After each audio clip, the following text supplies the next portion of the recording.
Hi guys, Salman here from A Garden Revived. I'm going to give you a tour of my very underdeveloped garden in Zone 8A in Central Texas.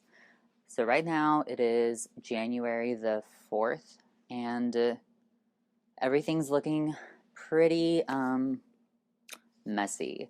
I have a lot of work to do. Last spring I had a bunch of flower beds dug up and made, which was all previously sod for the most part, St. Augustine. And over the winter months, a bunch of weeds crept in, and I just did not come here all winter long. I focused on the front yard, which I like to call the front garden, and I neglected the new flower beds, and they look like a mess, and I'll show you what I mean by that. So you can see here, it looks... You can see I have a few plants. There's like some lavender here. I have some alliums at the end, but 90% of it right now is weed and some sort of grass that's crept in. Same thing on this side. Oh my goodness, like it is awful. So you can see the drip tubing I laid out last spring. It goes underneath the ground a bit and it connects to both sides. But I have a lot of work to do to clear that out, so I'll be sharing that with you through this whole journey. Let me show you some other beds that we're going to be working on. So here we have what is somewhat of a vegetable garden. It is a horrific mess, which we're going to have to work on. We have tomatoes, a curry plant, and two little windowsill boxes that are just growing some worn out cilantro and some strawberries. Gotta clean that up, gotta have to make a whole new bed. I want to do a raised bed here. And then here we had a pumpkin patch which produced one pumpkin. Not bad for not having produced anything in this area before. But there's nothing here. You can't even see where the bed is, but it does this. A Japanese maple, which is doing pretty well. Excited to see that. Again, just a whole lot of work has to be done here. But that's why I am documenting it, so we can work on it together, and you can watch my journey as I tackle this. I don't know how to say it. It's pretty bad. It's pretty bad. Now, directly across from the Japanese maple, we have this tree right here, where there is a flower bed, and it goes around the tree like this. But again, a bunch of grass and weeds have crept in. This was the first flower bed I made. There is a Limelight Hydrangea, and then 1, 2, 3, 4 blue Mathon pink, double pink azaleas. And you'll see I have these bricks laid out in some of the garden. Let me bring it closer, because I want to do some brick edging around the flower beds. And so I've just laid them out, still have to put them all in the ground. A lot of work to be done this year, a whole lot, but I'm excited. It is going to be a complete transformation of the space. Let me show you the last flower bed. All right, now this is the center of this backyard garden space.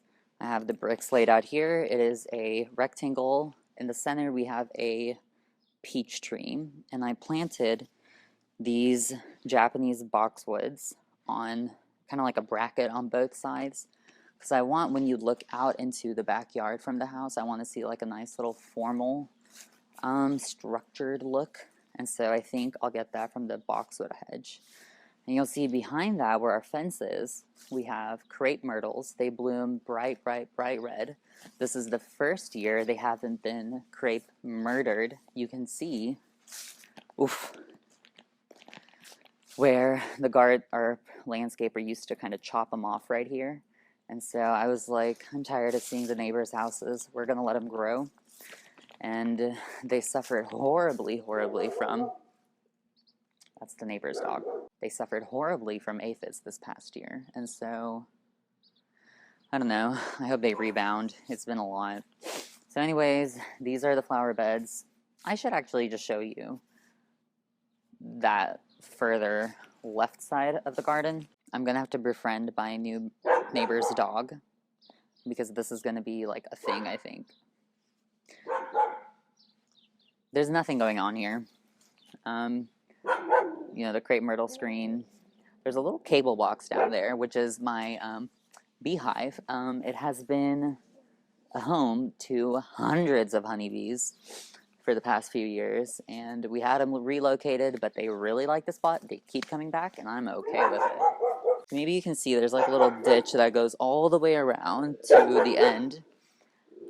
Oof, that barking. And it just, you know, it goes through a couple of our neighbors' houses, and the water kind of runs off into the street. So not much I can do there, but maybe I can do something. We'll have to figure that out. And then we have the patio, which is horribly, horribly sad to look at as well. We have all of my bricks here that I need to lay. There's no patio furniture. There was patio furniture, but I got rid of all of it. It was old, so hopefully you'll get to see me redo all of this as well. I want it to look nice, warm, welcoming, cozy, so I can have company over. But a lot has to be done. All right, I'm going to show you, before I end this, the front garden, which is the front lawn. But I call it the front garden because if I call it a lawn or a yard, I'm not going to want to design any sort of like garden styled like flower beds. I don't know. It's just the way I think. Let me show you. All right, so it's pretty sunny. It is about 12 in the afternoon. My neighbors have construction going on, but this is the only time I have to film this right now. So it's fine. We'll make it through it. Very short.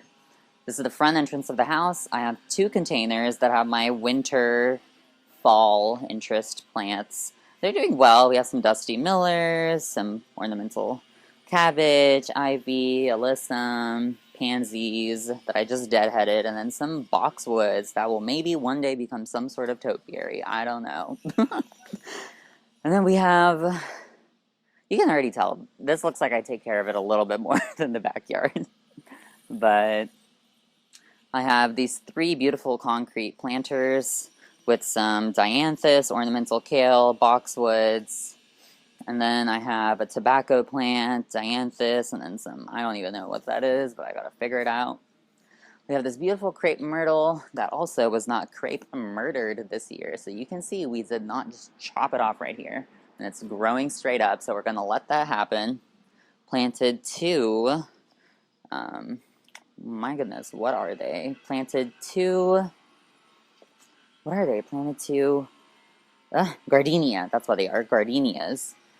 And have some ornamental cabbage, some beautiful mums, and then a row of pansies that I just deadheaded. It's like the area I take most care of. Over here we have some landscape roses that are doing alright, a bit funky shape I think. Then blue point juniper, I'm gonna have to like really brush up on what this is. And then just some privet hedges, nothing else going on. The plan is to eventually make this bigger and have some more interest going all the way down here. Alright, so here are those 3 concrete planters. Had this trellis that I got last year. Planted a pink meat clematis last spring, hoping it'll go up here. We have a holly bush. Let me turn you a little bit. We have this holly, some more pansies, some mums. We have another holly. Then this I just planted. It is a camellia with pink flowers, I think, and then another holly bush. So nothing else going on. A bit more of a shaded area. It's really spotty now with the sun going to the back of the house. But this area gets a good amount of morning sun. And as the sun moves that way, the backyard, which I just showed you, the back garden, gets that afternoon sun. Idea is to make this bigger as well. The rest of it is just lawn. Let me actually show you the Sago Palms that we put in. My mom got these, oh my goodness, like 10, 12 years ago. Like this big. Planted them. They're massive. They're doing great, except they're so close to the sidewalk. Whenever someone walks on the street, it pokes them. So I feel bad, but they look really nice and I don't want to move them. We'll just see. If anyone actually complains to me about these Sago Palms, then I might have to move them. But I want to make some really beautiful kind of like walkways or something that just spices this up. It's very vanilla. I've done a little bit of work on it, but there needs to be a lot more happening. So we're gonna completely redo all of this. I'm gonna document it. But anyways, thank you so much for listening to me mumble on about my backyard and my garden area. And I'm excited for this journey.